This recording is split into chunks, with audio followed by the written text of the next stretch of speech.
प्यारे हरम दादा कल में बराई थी एक बच्चे को जन्म देने के लिए।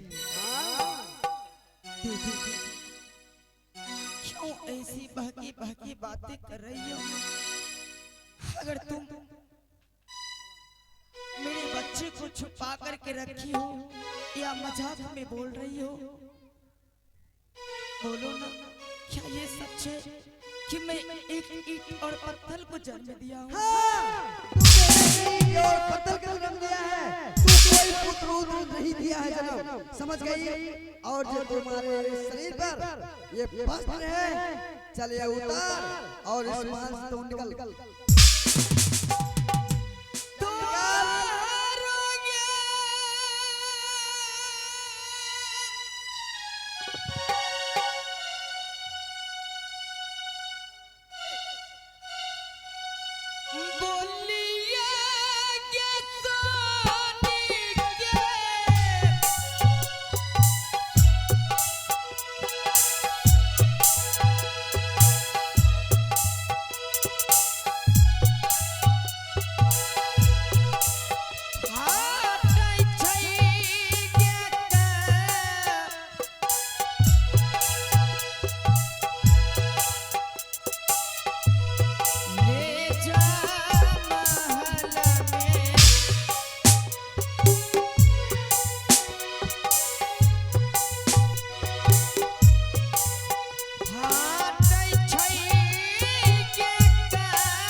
एक बच्चे के हे दीदी हाय सुनबा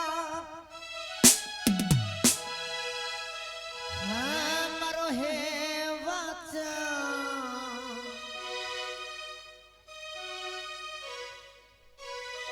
जीवन न बचत हे दी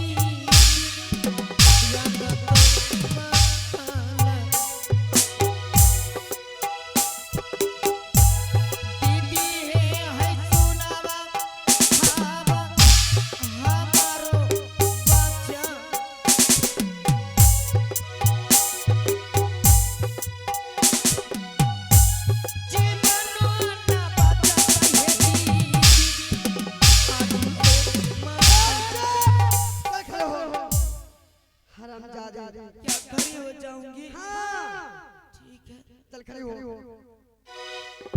जो साड़ी पहनी है तुम्हारा बाप पहन के दिया है। मैं महल में खोल करके रख दूंगी। मैं चली जाऊंगी। हाँ चली जाओगी।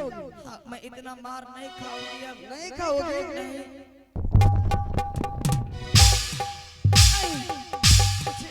माफ कर दो। मार नहीं खाओगे भगवान।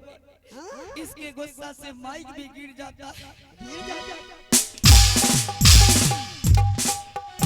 जाता है। अरे तुझे आज बचने की नहीं दूंगी समझ गए? चलिए उतार। उतारना पड़ेगा। हाँ